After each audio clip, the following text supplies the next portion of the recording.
After my wife's funeral, I stayed silent about the lake house and the $200,000 inheritance. A month later, my son walked in and declared, "Pack your bags. The house is sold." I just smiled. My suitcase was already waiting. They had no idea. The scent of cedar and sawdust was my life's perfume. For 30 years, it had clung to my clothes, my skin, my hair. Even now, running my hand over the smooth, unfinished surface of a rocking chair I was making for a client, I could feel the day's work settling into the lines on my palms. It was a good feeling, a real feeling. My workshop, a converted 2-car garage behind our perfectly manicured suburban home in Charlotte, North Carolina, was my sanctuary. It was the one place where things made sense. Wood didn't lie. You couldn't rush it. You couldn't cheat it. You had to understand its grain, its tension, its very nature. If you respected it, it would bend to your will and become something beautiful and strong. If you didn't, it would splinter in your hands. I always thought people were a lot like that too. My wife, Eleanor, she was a different kind of wood. She was more like an exotic, imported mahogany, sleek, polished, and impressive to everyone who saw her. She didn't belong in my dusty workshop. Her world was one of charity galas, board meetings, and lunches with women whose names I could never remember. She thrived in that world. She was the co-chair of a prominent local foundation that helped underprivileged kids, and she was brilliant at it. She could command a room with a quiet smile, raise thousands of dollars with a single, heartfelt speech. I was immensely proud of her, even if I never truly felt a part of that life. I was the simple carpenter, the guy who smelled like wood varnish, while she was the elegant philanthropist. We were an odd pair, but for 32 years, it had somehow worked. Or so I'd believed. The phone buzzed on my workbench, rattling against a stray C-clamp. I wiped my hands on a rag and picked it up. Eleanor's picture, taken 5 years ago on a trip to the coast, smiled back at me. "Frank," I answered, my voice a little rough from the dust in the air. "Frank, darling." Her voice was smooth, but there was a faint, almost imperceptible tremor in it, like a string pulled just a little too tight. "I'm so sorry to bother you.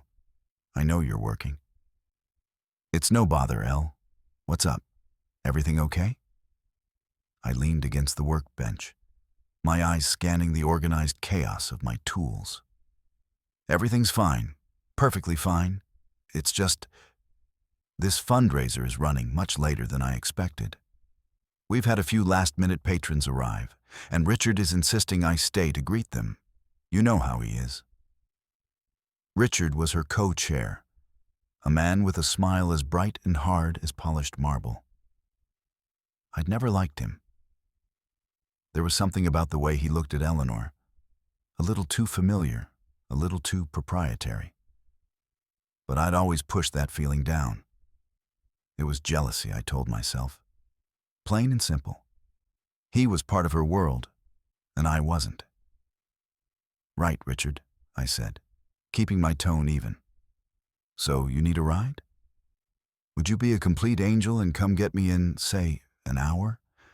My car's at the dealership for that recall thing, remember? I took a car service here, but I'd much rather ride home with you." There it was, that little hook she always used. "I'd much rather ride home with you." It made me feel needed, chosen, even if I was just the designated driver. It was a small thing, but it was our thing. "Of course, Elle. An hour it is. Text me when you're walking out. The Westin, right? Downtown?" "The very one. You're a lifesaver, Frank. I love you." "Love you too," I said, and the line went dead. I looked at the clock, a little after 9 p.m. An hour was plenty of time. I tidied up the workshop, sweeping the cedar shavings into a neat pile, putting my chisels back in their leather roll. The air was getting cooler, a hint of autumn on the breeze. I went inside the house. It was silent and immaculate, just the way Eleanor liked it. Not a cushion out of place, not a speck of dust on the gleaming hardwood floors. Sometimes, the house felt more like a showroom than a home. Our son, Michael, had moved out years ago for college and never really moved back in. He was a financial analyst now, living in a sleek, high-rise apartment downtown. He was his mother's son, through and through. Ambitious, polished, and always looking for the next big thing. He visited for Sunday dinners, but his eyes were always on his phone, checking markets, closing deals. He loved me, I suppose, in his own way. But he respected his mother. Her success was tangible, something he could understand. My success was measured in sawdust and calluses. I washed my face and changed out of my work clothes, pulling on a clean pair of jeans and a simple polo shirt. I looked at myself in the mirror. Frank, the husband, 58 years old, with more gray in my hair than I cared to admit, and lines around my eyes that told the story of every piece of furniture I'd ever built. I still saw the young man who'd fallen for the fiery, intelligent girl in college, the one who said she loved that his hands could create things from nothing. I wondered if she ever saw him anymore. An hour later, I was driving downtown. The city was alive with lights, but my mind was quiet. I thought about the lake house. It was a small, rustic cabin about 2 hours away, nestled in the Uwharrie National Forest. It had been my parents' place. They left it to me, and only me, when they passed. It was my real sanctuary, more so than the workshop. Eleanor thought it was too primitive. No dishwasher, spotty cell service, and too many bugs. She hadn't been there in over 10 years. Michael called it the shack. But for me, it was where I felt my parents' presence, where the air was clean, and the only deadline was the sunset. I kept it up myself, driving out a few weekends a year to fix the dock or patch the roof. It was mine, my secret piece of quiet in a world that was getting louder and more complicated every year. I pulled up to the circular driveway of the West Inn. It was a grand place, all glass and steel. Valets in sharp red jackets were rushing back and forth. I texted Eleanor, "Here, take your time." Her reply came back almost instantly. 10 minutes. Richard is just finishing his speech. So. 10 minutes turned into 20. 20 turned into 30. I watched elegantly dressed people spill out of the front doors, laughing and talking, their voices muted through the glass of my truck. I didn't belong here. I was a spectator to my own wife's life. I felt a familiar pang of, not resentment exactly, more like a quiet resignation. This was the deal. I got the calm, quiet life in my workshop, and she got this. Finally, after nearly 45 minutes, I saw her. She came through the revolving doors, and for a moment, my breath caught. She was beautiful. She wore a dark blue dress that shimmered under the hotel lights, her silver hair styled perfectly. But she wasn't alone. Richard was with her, his hand resting on the small of her back. It was a casual gesture, one a colleague might make. But it wasn't. It lingered too long. His fingers were splayed just a little too possessively. I felt a cold knot form in my stomach. They stopped just inside the doors, talking.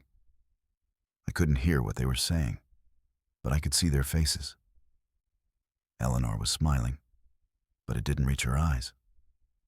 Richard leaned in and said something close to her ear. She nodded. Then he reached out and brushed a stray piece of hair from her cheek. My hand tightened on the steering wheel. It was an intimate gesture. Too intimate. Then he leaned in and kissed her cheek. It wasn't a friendly peck. It was slow, deliberate. He held it for a moment before pulling away. Eleanor's eyes were closed. My world, which had felt so solid just an hour ago, suddenly felt like it was made of thin ice. I could feel it cracking under my feet. Eleanor finally pulled away from him, gave a final wave, and walked towards my truck. She opened the passenger door and slid in, bringing a cloud of expensive perfume with her. "Sorry about that," she said, her voice bright and a little breathless. "He can be so long-winded." She leaned over and gave me a quick, dry kiss on the cheek. It felt like a formality. "No problem," I said, my voice sounding distant to my own ears. I put the truck in drive and pulled away from the curb, my eyes on the road, but my mind was replaying that moment at the door. The hand on her back, the caress of her cheek, the kiss. "Did you have a good night?" I asked, forcing the words out. "Oh, it was wonderful. We raised almost $100,000. The foundation will be able to fund the new literacy program for the whole year." She was talking about the charity, but all I could hear was the lie underneath it. "That's great, Elle. Really great." We drove in silence for a few minutes. The city lights blurred past. The knot in my stomach was getting tighter. I had to know. I had to poke at the lie, just to see if it would unravel. "Richard seems very passionate about the cause," I said, choosing my words carefully. She glanced over at me. Was that a flicker of panic in her eyes? Or was I just imagining it? "He is. Almost too passionate. He can be a bit overbearing, but his heart is in the right place." "His hand was in the right place too," I said, my voice flat. "On your back." The car went completely silent. The only sound was the hum of the tires on the asphalt. I didn't look at her, but I could feel her stiffen beside me. "Frank, don't be ridiculous," she finally said, her voice sharp and cold. "Richard is my colleague and my friend. You're reading things into a simple, friendly gesture." "Was it a simple, friendly gesture when he kissed you?" I asked, my knuckles white on the steering wheel. She let out a short, incredulous laugh, but it sounded brittle. "He kissed my cheek. It's what people in our circle do. It's a European thing. You wouldn't understand." You wouldn't understand. The 3 words she'd used 1,000 times to build a wall between her world and mine. For the first time, I realized it wasn't a wall to protect me from a world I didn't fit into. It was a wall to hide what was happening behind it.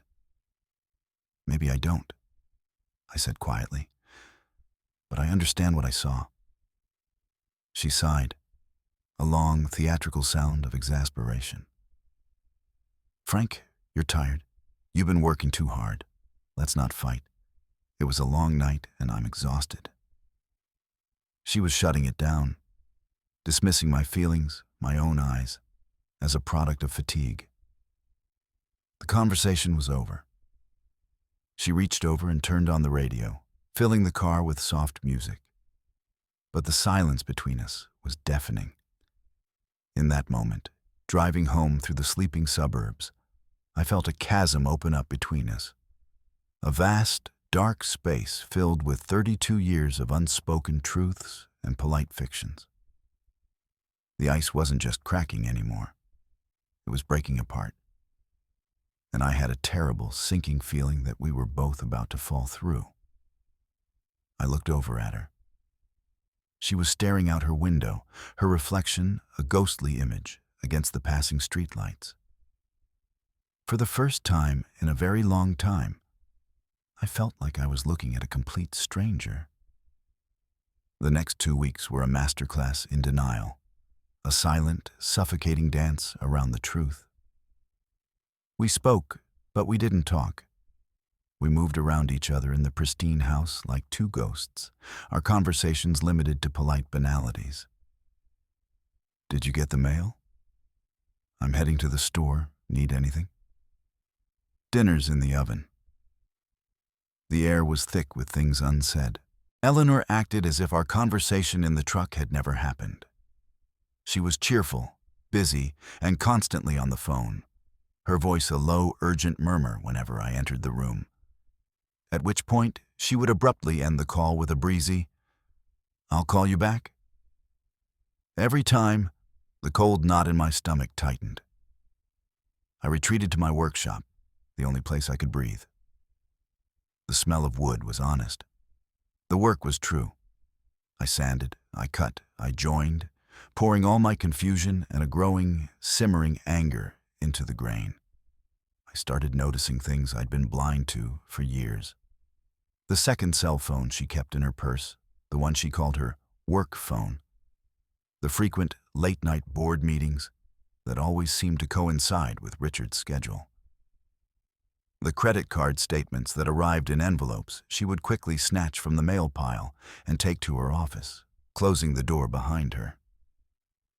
It was a tapestry of deceit, and I had been admiring the pattern on the front without ever thinking to look at the tangled mess of threads on the back. The love I'd felt for her was being chipped away, piece by piece, replaced by a cold, heavy certainty. But I didn't confront her again. What was the point? She had already shown me she would lie, that she would make me the villain of the story, the one who was being ridiculous. So I stayed quiet.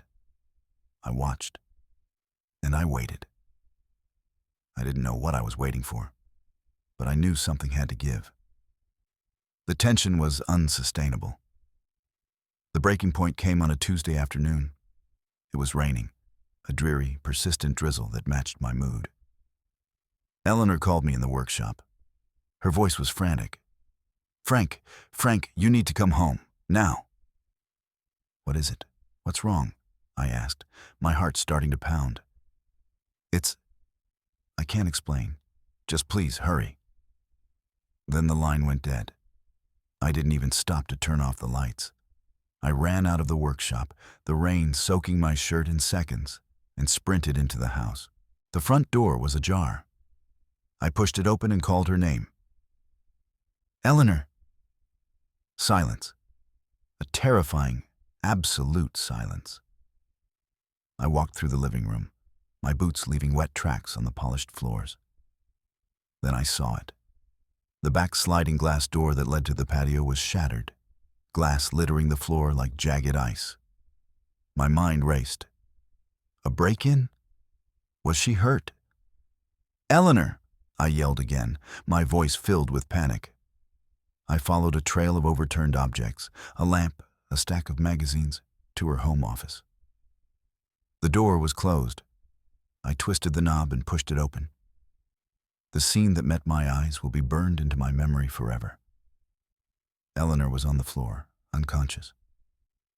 But she wasn't alone. Richard was there, kneeling beside her, his face pale with shock. He was trying to put pressure on a wound on her head. There was so much confusion. It didn't look like an attack. It looked like an accident. A heavy crystal bookend lay on the floor near her head. An overturned chair. "What happened?" I demanded, my voice a low growl. My initial fear was instantly being replaced by a hot, white rage. What was he doing here? In our house? In the middle of a Tuesday afternoon? Richard looked up at me, his eyes wide with a different kind of fear. We were talking, arguing. She got so upset. She stood up too fast. She stumbled. She fell. She hit her head on the corner of the desk. His explanation tumbled out in a panicked rush. "I swear, Frank, it was an accident. I just got here. We were supposed to go over the quarterly reports." The lie was so blatant, so insulting, it almost took my breath away. The shattered sliding door, the disarray, his presence. The pieces didn't fit his story, but they fit another one perfectly. A lover's quarrel that had gone horribly, tragically wrong. I didn't say another word to him. I pushed past him, my phone already in my hand, dialing 911. As I relayed the information to the dispatcher, my voice calm and steady in a way that felt detached from the chaos inside me. I looked around the room. On her desk, next to her laptop, was a small velvet-covered box, and next to it, a single plane ticket. Destination, Rome. One way, dated for the following week. The paramedics arrived in minutes, a whirlwind of professional efficiency. They worked on Eleanor, their voices low and serious. The police were right behind them. They separated me and Richard, asking questions. I told them what I saw when I came in. Nothing more. Richard spun his story about the accident. I could see the skepticism in the officer's eyes, but there was no proof of anything else. They took our statements, and then they took Eleanor away in the ambulance. Richard tried to approach me as they were leaving. "Frank, I am so sorry. I hope you know."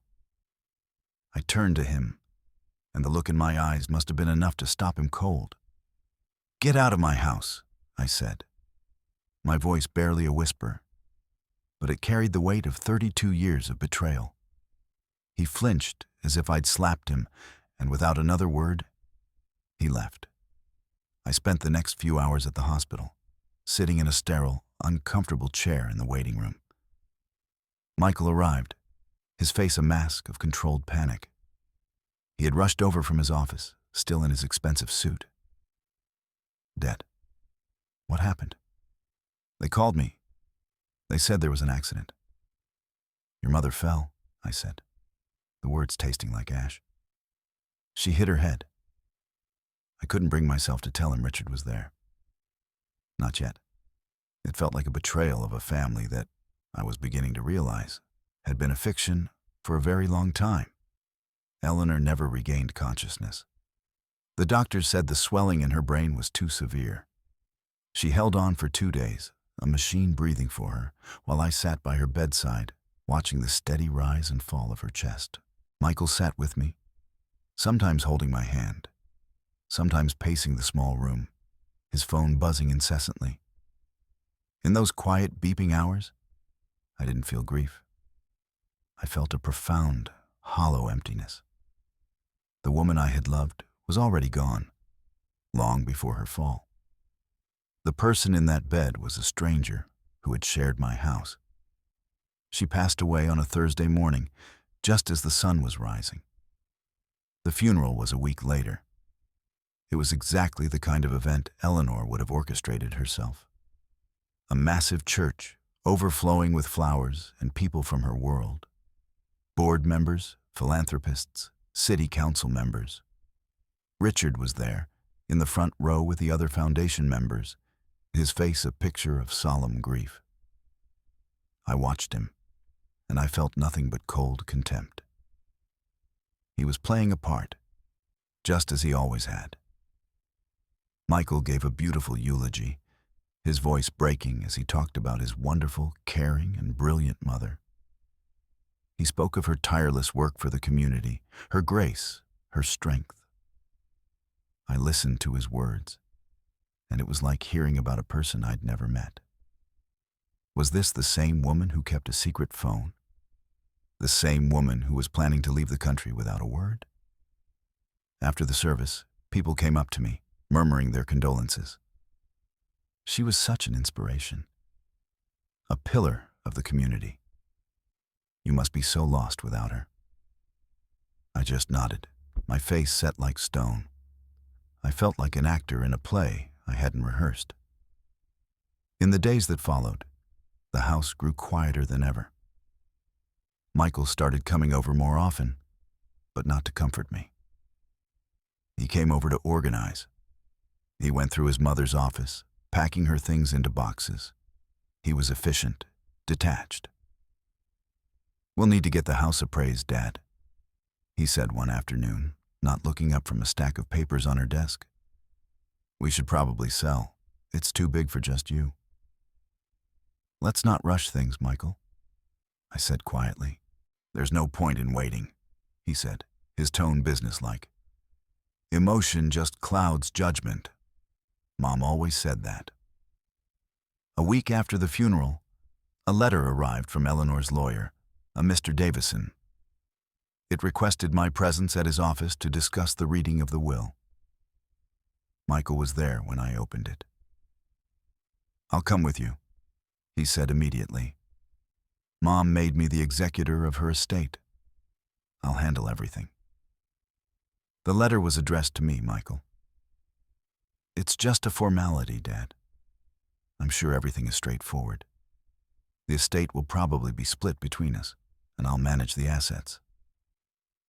He said it so matter-of-factly, as if my role was simply to sign where he told me to. That's when I made the decision.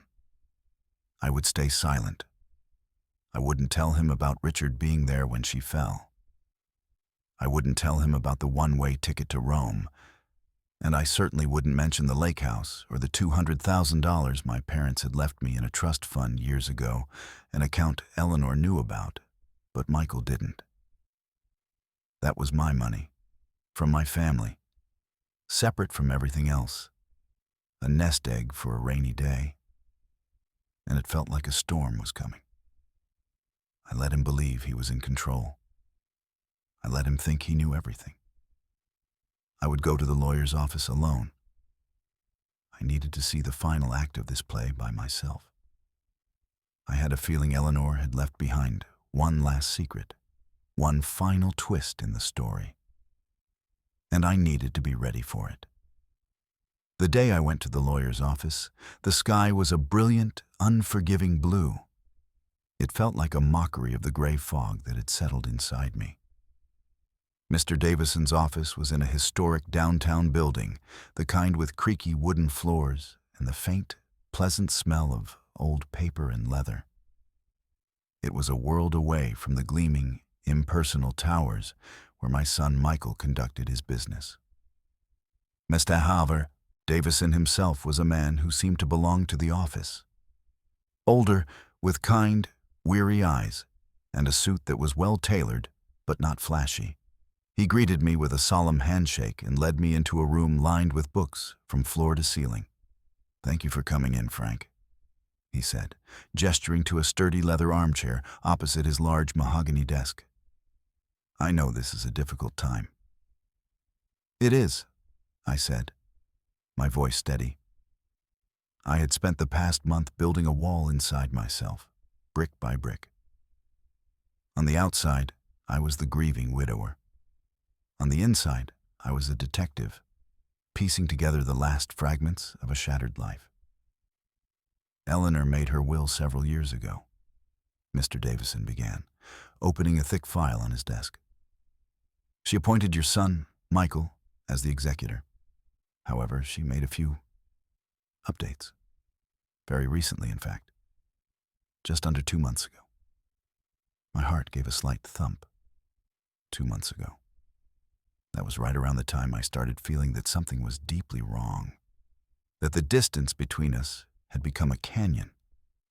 "She was very specific about her instructions," the lawyer continued, peering at me over his spectacles.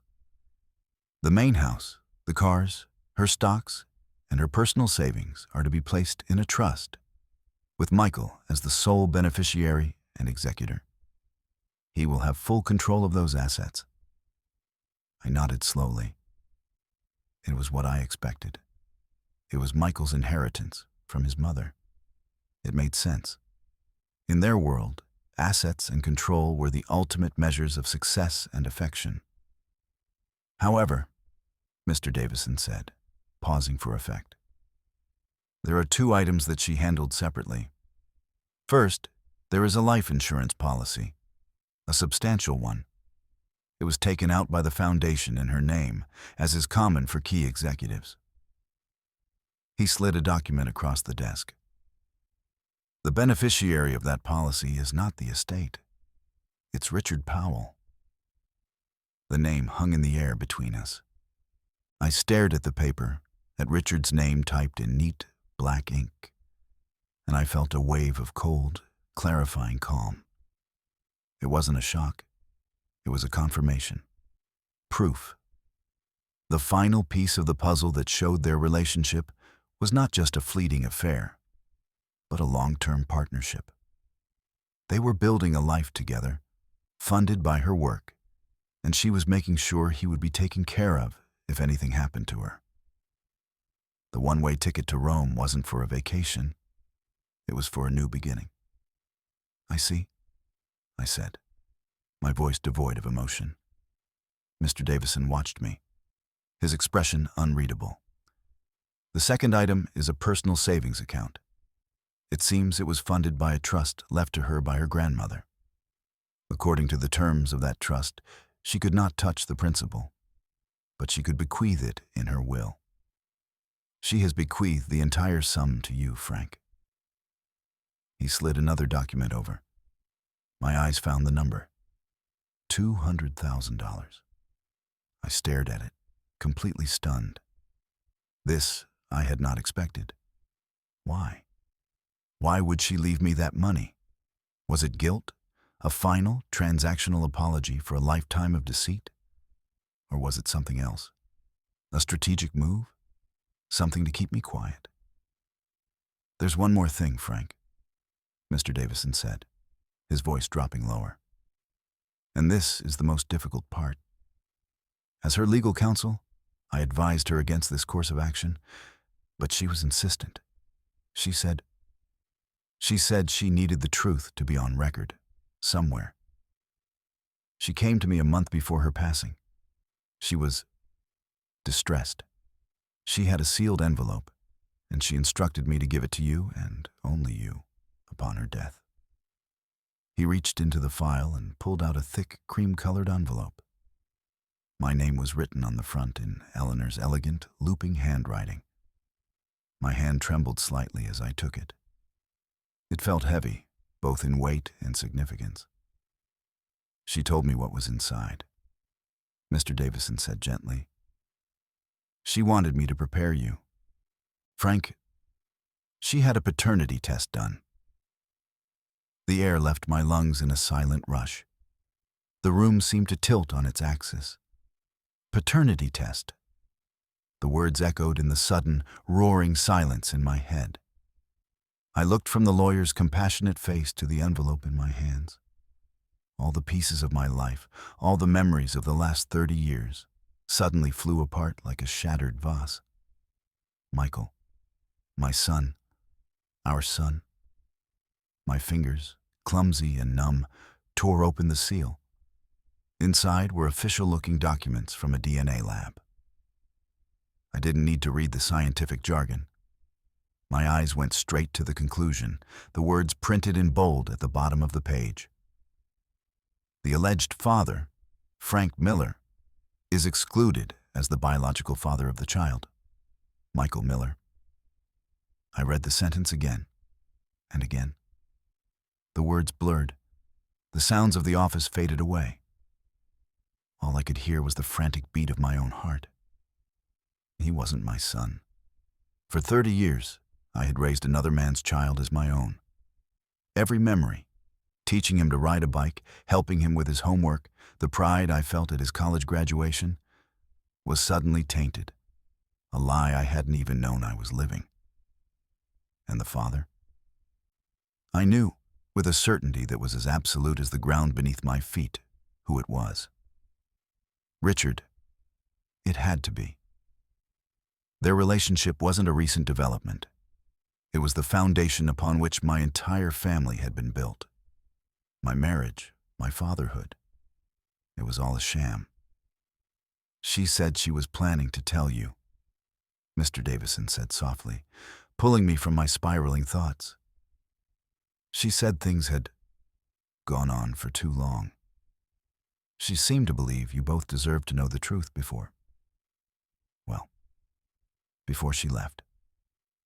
Before she left for Rome with Richard, taking my son, their son, with them, leaving me with an empty house and a pile of lies. The accident hadn't been an accident. The argument Richard had described, it must have been about her plan to confess everything. Maybe he didn't want the truth to come out. Maybe he panicked. I folded the papers carefully and put them back in the envelope. I slid it into the inside pocket of my jacket, where it rested against my chest like a block of ice. I stood up.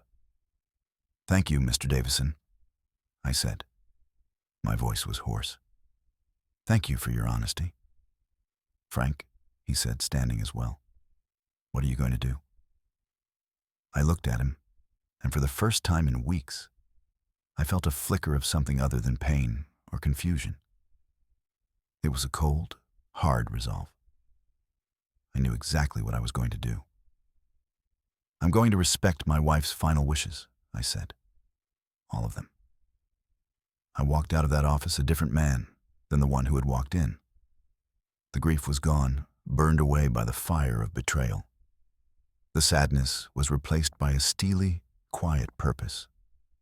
I drove home, but I didn't go to the immaculate, empty house that Eleanor had decorated. I drove past it. I went to a small local bank, the one where I'd kept my own accounts for decades. I opened the documents Mr. Davison had given me regarding the $200,000 inheritance. I set up the transfer. Then I went to a sporting goods store and bought a new set of heavy-duty locks. For the next month, I lived a double life. To Michael, I was his grieving, slightly lost father. I let him come over and continue his organizing. I listened quietly as he talked about listing the house, about the great market value, about how we would make a significant profit. He never asked how I was feeling. He never sat down just to talk. He was a vulture, circling what he believed was his inheritance, too arrogant and self-absorbed to see the truth. He saw me as a relic, a piece of old furniture that needed to be moved out of the way along with everything else. Meanwhile, in secret, I made my preparations. I made several trips out to the lake house, my lake house. I cleaned it from top to bottom. I fixed the leaky faucet in the kitchen, patched the screen door, and restocked the pantry. I bought new bed linens and towels. I wasn't just repairing a cabin. I was building a fortress. My fortress. Back at the house in Charlotte, I slowly and methodically packed my own things. Not everything. Just the things that mattered. My father's old watch, a handful of photographs from my childhood, my woodworking tools, which I carefully wrapped and stored in my truck, and one suitcase filled with my clothes. I hid it all in the back of my workshop, under a dusty tarp. I stayed silent about the lake house. I stayed silent about the $200,000 that was now sitting in my personal bank account. And I stayed silent about the envelope that was burning a hole in my jacket pocket. I let Michael make his plans. I let him talk to real estate agents. I let him draw up his spreadsheets and calculate his future profits. I let him believe he held all the cards.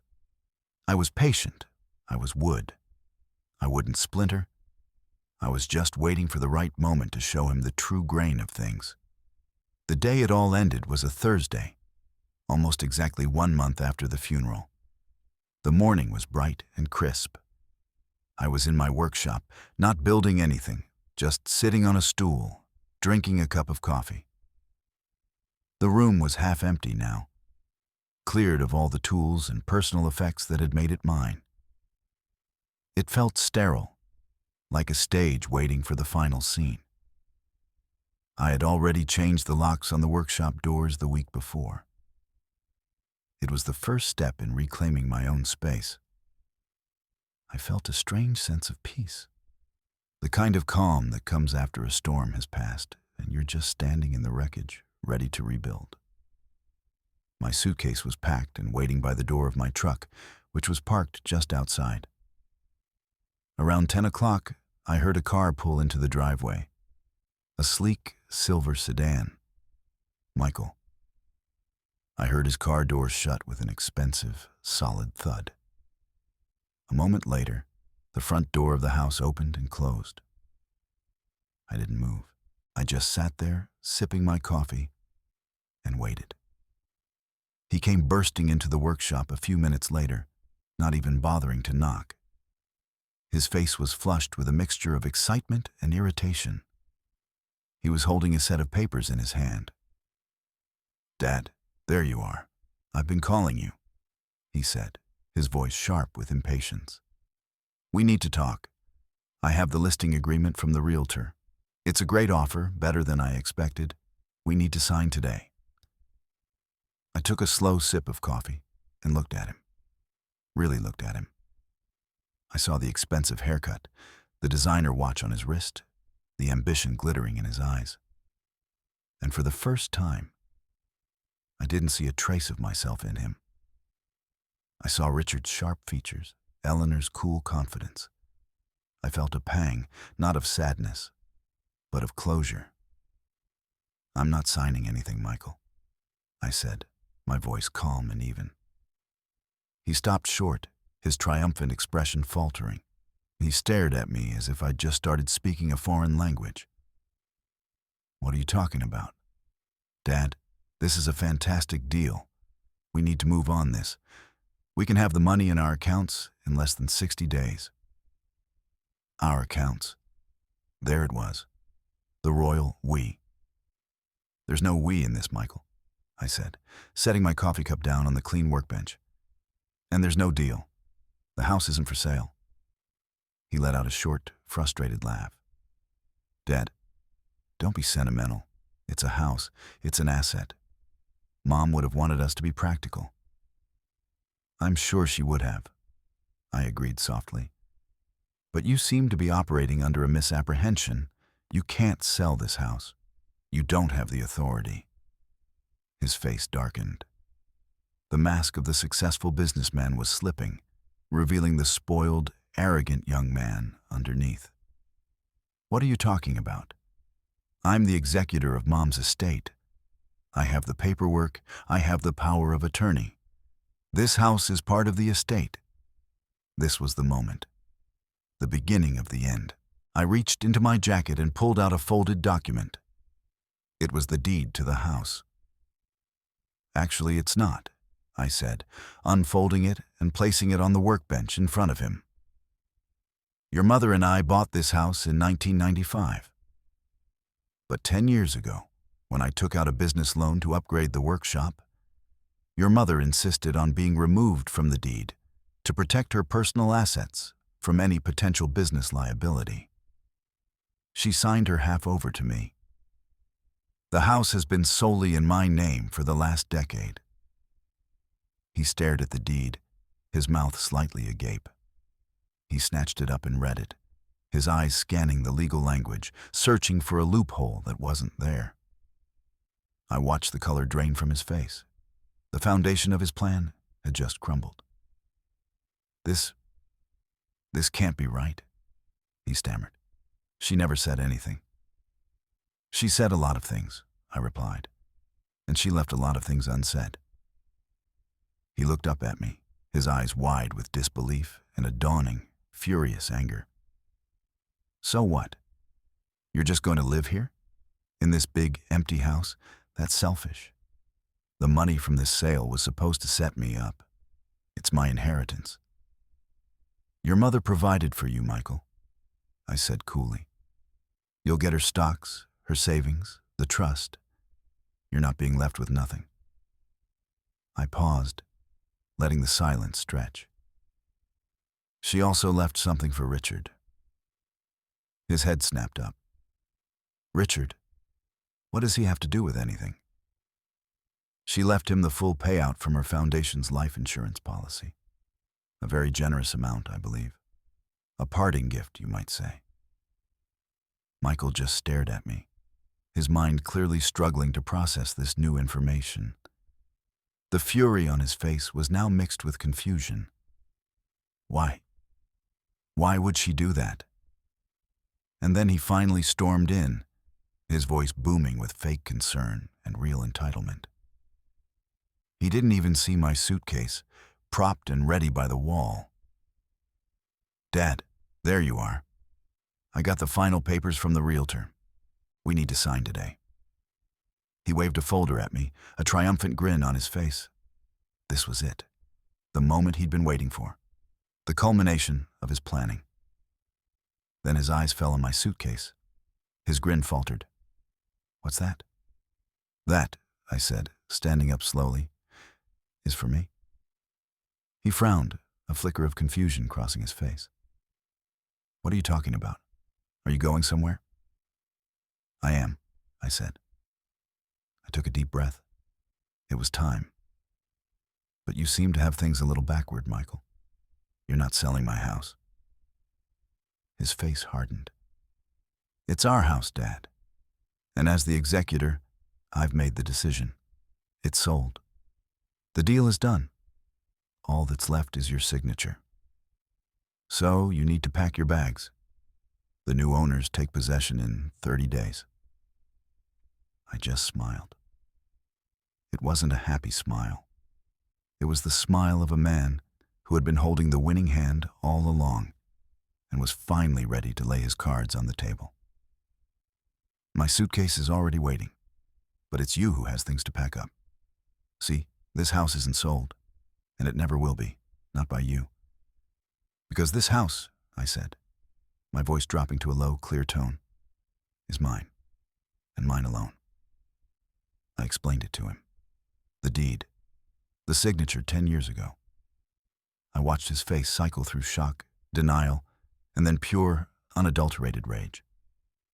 You can't do this, he sputtered. This was my mother's home. This is my inheritance. Your mother made her choices, Michael, and she left you what was hers. But this house is mine. As for her other arrangements, I continued, my voice cold as ice, she was quite generous.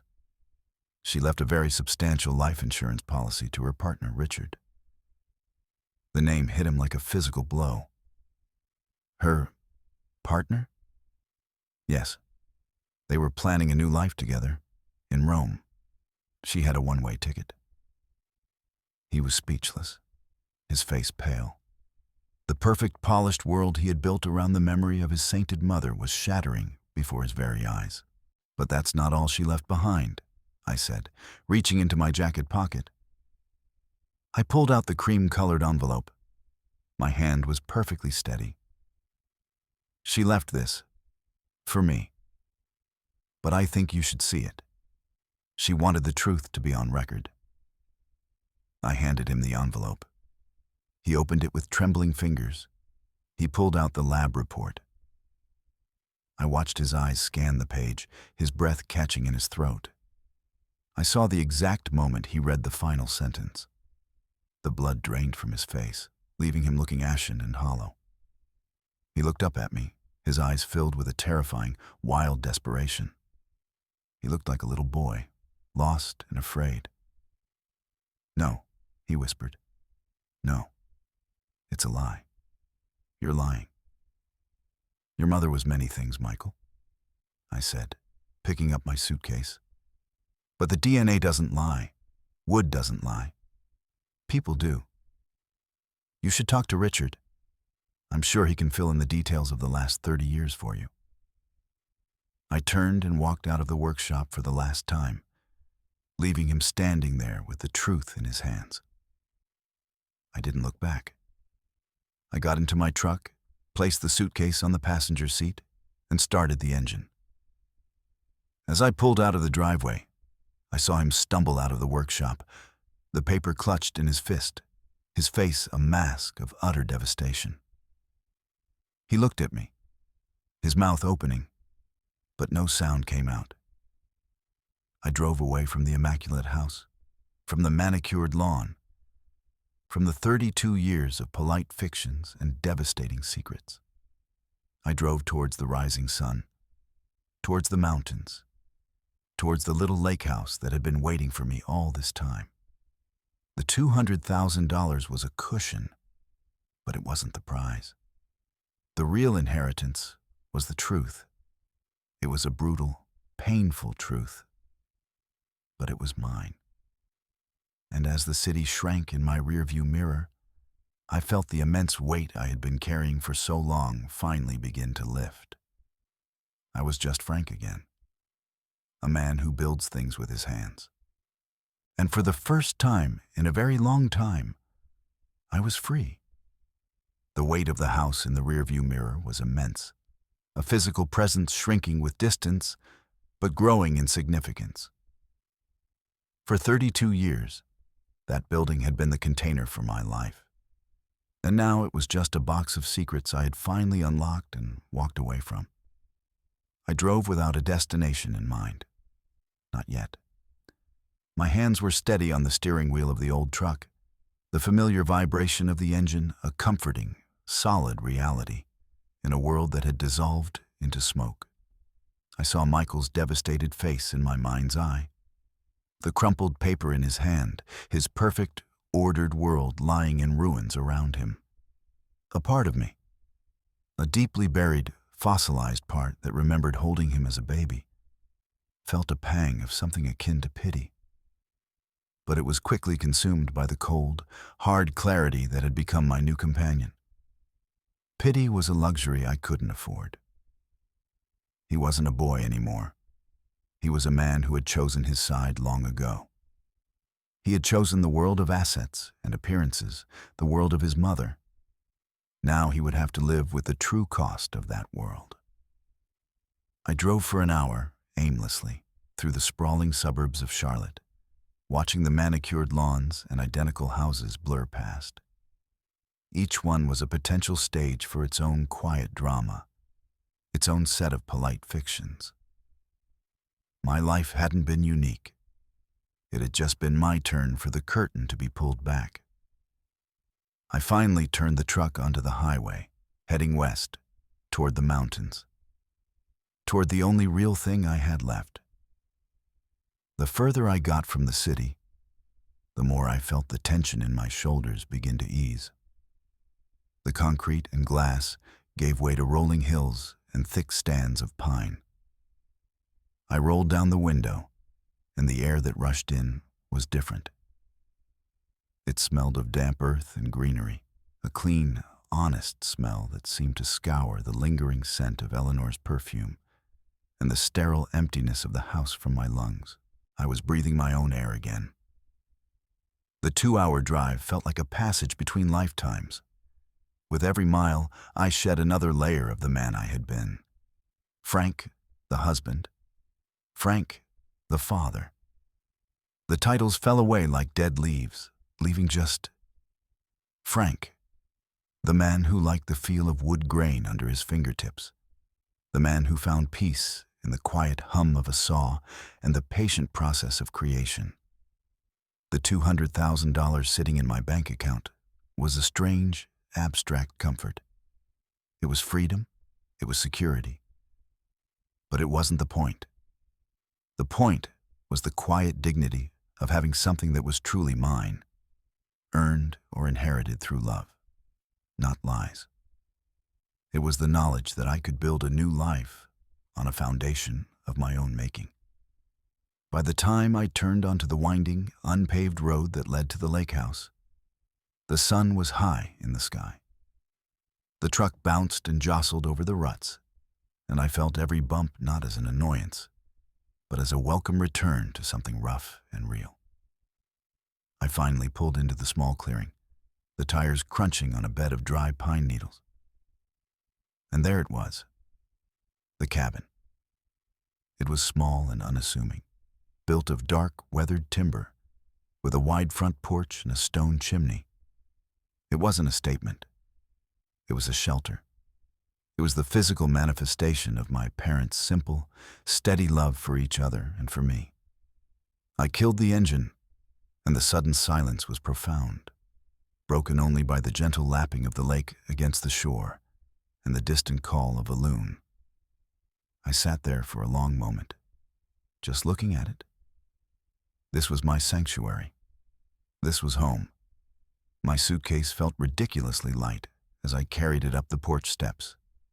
The key, which I kept on a separate, simple ring, turned smoothly in the lock. The door swung open with a familiar, welcoming creak. The air inside was cool and still, thick with the scent of old wood, fireplace ash, and the faint, dusty smell of a place that has been waiting patiently. A shaft of sunlight cut through the main room, illuminating dancing dust motes and the worn, comfortable furniture my parents had bought decades ago. The big, overstuffed armchair where my father used to read. The braided rug my mother had made. Nothing in here was an asset. Everything was a memory. A true one. I spent the rest of the day in a state of quiet, purposeful motion.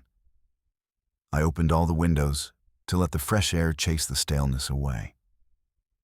I swept the floors, wiped down the surfaces, and made the bed in the small loft bedroom with the fresh linens I had bought.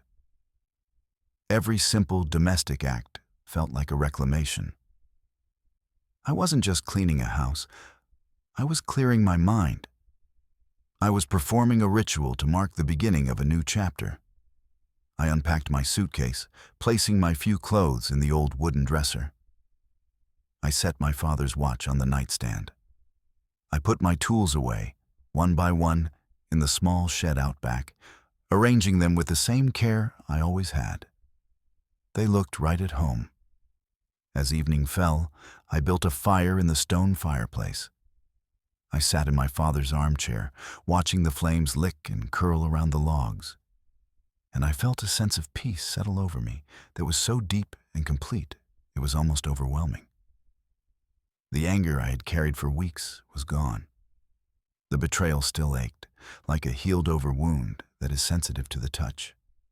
But it no longer consumed me. Eleanor, Richard, Michael, they felt like characters in a story I had read a long time ago. Their drama, their lies, their frantic pursuit of things that didn't matter. It all seemed to belong to another world, one that couldn't touch me here. I had the lake house. I had my skills. I had the truth. And for the first time in a very long time, that felt like more than enough. I fell asleep in that chair, lulled by the crackling fire and the profound, healing silence of the woods. The next week passed in a blur of simple, satisfying labor. I repaired the loose boards on the dock, my hammer blows echoing across the still water. I recaulked the windows, cleared the overgrown path down to the shore, and chopped enough firewood to last me through the winter. I worked from sunup to sundown, my body tired and sore in the best possible way. The work was honest, the results tangible. I was mending my surroundings, and in doing so, I was mending myself. I didn't turn on the television. I barely looked at my phone, which had spotty service here anyway. I was disconnected from the world I had left, and the silence was glorious. I thought the silence would last. I thought they would leave me alone. I was wrong. It was a Tuesday, 2 weeks after I'd arrived. I was down at the dock, replacing a rotten post, standing knee-deep in the cool, clear water. The sun was warm on my back. It was a perfect, peaceful afternoon. And then I heard it. The sound of a car engine, far too sleek and quiet for these woods. It wasn't a local's pickup truck. I stood up straight, my hand still holding the hammer, and listened. The sound grew closer, then stopped. A car door slammed shut, the sound unnaturally sharp in the quiet air. My heart didn't race. I didn't feel fear. I felt a deep, weary sense of inevitability. I dried my hands on my jeans, laid the hammer on the dock, and walked slowly up the path towards the cabin. He was standing in the clearing next to a silver BMW that looked ridiculously out of place against the rustic backdrop of the woods. Michael. He looked terrible. His expensive suit was rumpled, his hair was a mess, and there were dark circles under his eyes. The arrogant, polished sheen he always wore had been stripped away, leaving behind something raw and unnerving. He looked like a man who hadn't slept in 2 weeks. When he saw me, His face twisted into a mask of pure anguish and rage. "I knew it," he spat, his voice hoarse. "I knew you'd be here, hiding out at your precious shack." I stopped about 10 feet from him. I didn't say anything. I just waited. "Do you have any idea what you've done?" he yelled, his voice cracking. He took a step towards me, his hands clenched into fists at his sides.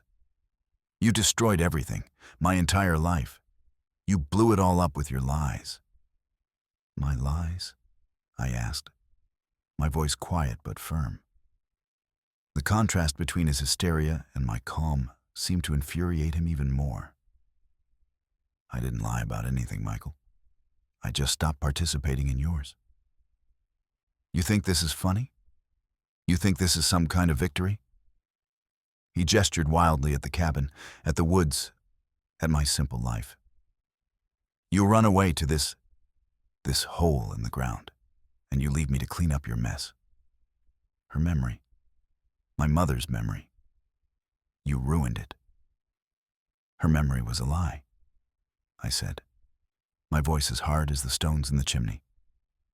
"A lie you were happy to benefit from as long as it suited you. As long as you were getting the house, the money, the status. The truth only seems to bother you now that it comes with a cost."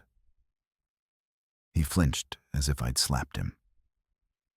The rage in his eyes flickered, and for a second I saw the gaping wound underneath it, the profound, disorienting pain of a man who has lost his own identity. "I went to see him," he whispered, his voice dropping. "Richard." I nodded slowly. "And?" Michael let out a bitter, choked laugh. "He's a snake, a coward. He tried to tell me Mom was unstable, that she manipulated him. He said the plan to go to Rome was her idea, that she was obsessed. He spun this whole story where he was the victim. And he admitted it, that he's my father. He said the word father like it was a piece of poison he was trying to spit out." "I'm sorry you had to hear that from him," I said, and I meant it. No one deserved a father like Richard. "Sorry?" He shot back, his anger flaring again. "You're sorry? This is your fault. You could have just stayed quiet. You could have let things be. Why did you have to blow it all up? Why couldn't you just sign the papers and walk away?" And there it was, the core of it. His pain wasn't about the truth of his parentage, not really. It was about the loss of his inheritance, the loss of the easy, privileged life he had been promised. He wasn't mourning a mother or father. He was mourning a portfolio. "Because it wasn't my story to keep secret anymore," I said. "It was the truth. And the truth has a way of coming out, one way or another. Your Mo, Eleanor, knew that. That's why she left me that envelope. She wanted it to come out. She was just too cowardly to do it herself." He stared at me, his chest heaving. He looked around the clearing, at the simple cabin, at my work clothes, and a look of dawning comprehension, mixed with utter contempt, spread across his face. "This is about the money, isn't it?" he sneered. "The $200,000. She told me about that account. She left it to you. That's what this is about. You got your little payoff, and now you're trying to screw me out of the rest, out of the house. The house is mine, Michael, legally and morally. It was never part of your inheritance." "We'll see about that," he said, his voice turning cold and hard, the familiar tone of the ruthless businessman returning. He was finding his footing again, finding a new enemy to focus on. "Richard and I have been talking. He seems to think that Eleanor wasn't in her right mind when she made those last-minute changes to her will. He thinks a good lawyer could argue that she was under duress, that her gift to you was coerced." I felt a cold chill run down my spine, but not of fear. It was a chill of profound disgust. Richard wasn't just a coward. He was a parasite. And he was trying to turn his own son into one too. He was sending Michael to do his dirty work, to try and claw back the money Eleanor had left me as a final, complicated gesture. "So that's it," I said, my voice flat. "He sent you here to threaten me? To try and bully me into giving up the money she left me?" "He's my father," Michael said, the words sounding hollow and rehearsed. "He's looking out for my best interests. That money should have been part of the estate. It should be mine." I looked at the young man standing before me, the man I had raised, the man I had taught to fish in this very lake, to identify constellations in this very sky. And I felt a vast, unbridgeable distance between us. He was a stranger, shaped by forces of greed and deceit that I had been blind to for decades. He was Richard and Eleanor's son, through and through. "Let me be very clear, Michael," I said, and my voice was low and dangerous, the voice of a man who has absolutely nothing left to lose. "You can go back to that snake and you can tell him this. The house is mine. The money is mine. They were the only two honest things left in a life full of lies, and I will not be letting them go. If he wants to fight me in court, tell him to bring his best lawyers. Tell him to be prepared to have every single one of his and Eleanor's secrets dragged out into the light of a courtroom for the whole city to see.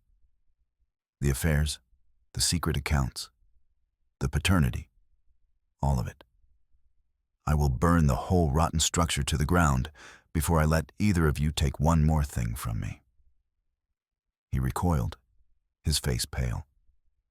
The bravado he had been clinging to shattered. He saw the look in my eyes and knew I wasn't bluffing. I would do it. The threat of public humiliation, of having his perfect mother's and newfound father's dirty laundry aired for all their high society friends to see. It was a weapon he hadn't anticipated I would be willing to use. "And you?" I continued, taking a step toward him. "You have a choice to make. You can crawl back to that man, the man who lied to you for your entire life, the man who is only interested in you now as a tool to get more money. You can be his son, or you can decide to be your own man. You can stand on your own 2 feet and deal with the truth of who you are and where you come from. But that choice is yours. I'm done making choices for you." I turned my back on him then, a gesture of finality. I walked back toward the dock, my footsteps steady on the path. I could feel his eyes on my back, but I didn't turn around. I reached the water's edge and picked up my hammer. The wood felt solid and real in my hand. I looked out across the lake at the way the light danced on the water. It was so peaceful, so clean. I heard the car door of the BMW open, then close. The engine started, a low, angry growl that desecrated the silence. The tires spun in the gravel as he pulled away, a final, impotent display of rage. And then, silence returned. I stood there for a long time, the hammer in my hand, listening to the quiet sounds of the woods. The confrontation hadn't brought me pain. It had brought me a final, liberating clarity. The last tie to my old life had been severed. Michael had made his choice, or at least he had shown me the path he was on. Whether he would stay on it was his burden to carry, not mine. I took a deep breath of the clean, pine-scented air. My life was here now, in the feel of the sun on my skin, the sound of the water, the honest work of my hands. I was no longer a husband or a father. I was a man at a lake, with a cabin to maintain and a future to build. One piece of solid, truthful wood at a time. The past was a story that was finally over. It was time to start writing a new one.